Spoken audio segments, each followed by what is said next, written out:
To get a full idea of the extent of the horror of what happened on the 7th of October 2023, I'm joined by Ronnie Kaplan. He is with the Israeli Defense Forces, but someone who really knows a lot about the communities over here, including the community in this particular kibbutz, which was the worst impacted as a result of the Hamas terror attack. 1 in 4 people was killed. Yes. Or taken hostage, right? That's right. Actually, and this is Nir Oz. That's right. Yeah. 28% of the people were either killed or kidnapped.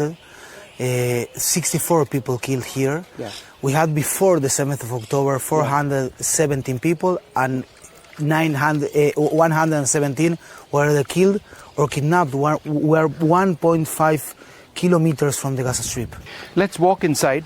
And this is the house of an 83-year-old man, right? That's right. He's what was his name? Oded Lifshitz, and also his wife Yochebed Lifshitz.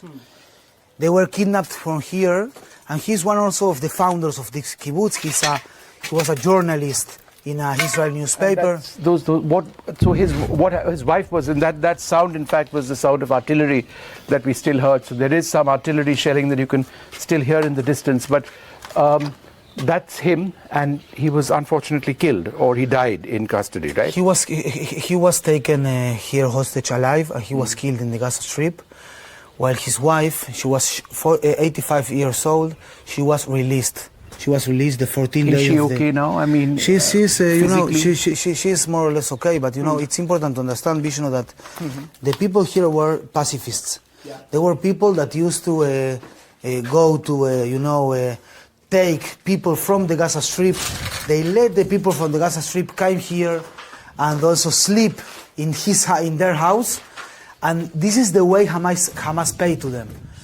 I mean, Hamas knew that the people living in this kibbutz are people from the left of the Israeli politics, and also they wanted to live together with the Palestinian neighbors. But this is the way they pay them, because the way Hamas is seeing things is that they are the believers, we are the infidels, and they need to, build a caliphate in the ruins of the modern state of Israel. And this was a piano. He used to play the piano as well, right? That's right. This is the piano. And he was a journalist, you mentioned, with Haaretz. Yeah. And this is the television. Yeah. And you can find here with yes. Be careful. Watch your head. We have here, for example, the safe room, the shelter. Yeah. People entered the shelter because they thought it was just a rocket attack, as always. Yeah. You can see here the bullets, AK-47, it's a Kalashnikov, 1, 2, 3, 4. This kind of shelter are also common rooms here in these houses. So they were taking shelter over here when the terrorists came into this room and picked them up. That's right. I mean, they tried to open the shelter to you see, they have here their beds. They used to sleep here also. Yeah. And when they were not able to open the shelter, they started to incinerate the house.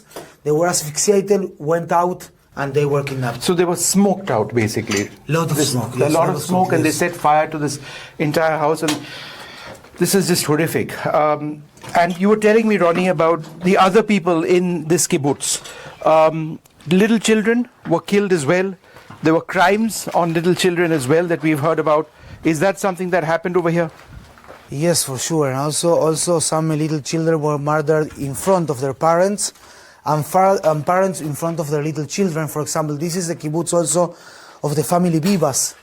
That family Bibas, actually, they were kidnapped. Yeah. Those a child of 8.5 months, Ariel and Kfir Bibas, and the Hamas. A child of 8 months. 8.5 months, yes. He was, and also a child of 4 years old, Ariel, and they were kidnapped to the Gaza Strip, and the Hamas and the Jihad Islamic said that they were murdered by the Israeli forces. But then when they came back to Israel, they were released. Yeah. In the autopsy, it was said that they were murdered, strangulated by the hands of the terrorists, and they were their, how do you say? The heads were broken, yes. The necks were broken. With the neck broken, and also then they manipulate their bodies in order to be seen as people that were in an army attack. This is what happened here. And a lot of this was broadcast on Facebook, right? Some of these attacks. Yes, all the attack was broadcast on Facebook. Was very important for them to broadcast everything, because from one side they try to terrorize the Israelis. I mean, to put fear in the heart of the Israelis.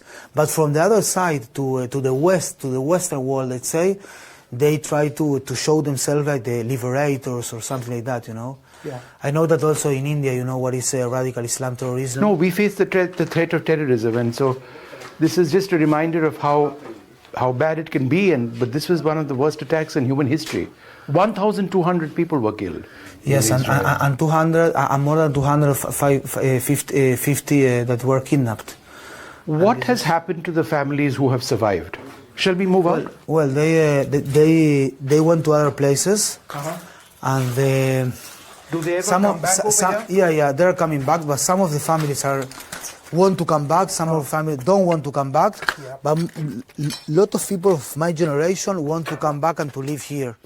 And our victory will come when when the children will play here in this kind of places and in the parks of the kibbutz, and also the children's should play. The Palestinian children also should play in front of us here in Khan Yunis, that it's 2 kilometers from here. And you still say that you call for a peace between communities. I mean, Khan Yunis is 1.7 kilometers away from here, right? Essentially across that barbed wire fence. Yes. But you want a situation when the children from here can play with children over there. Well, when the Israel Defense Forces are fighting with the hope of one day coming to peace. But first of all, we need to dismantle the Hamas in the Gaza Strip and to bring back 50 kidnapped people that are still there in the Gaza Strip. As Hamas is there, there's no peace. I just wanted you to come with me and to show our viewers. There's a gate a little distance away over here. And this is where the militants, and how many militants were there?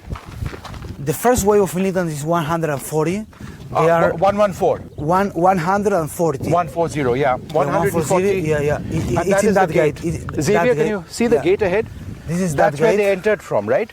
Yeah, this is the first wave. But then we have other waves, and we have, in the peak of the day, 500 terrorists entering into the kibbutz. No, it's an absolutely horrific situation.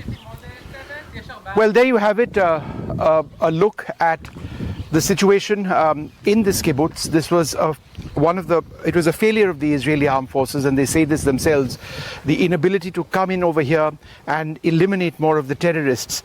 But the nature of the massacre itself is something that people over here in this country will never accept, will never get over. But I think there is one strong demand. Those hostages who are there, they must be brought back.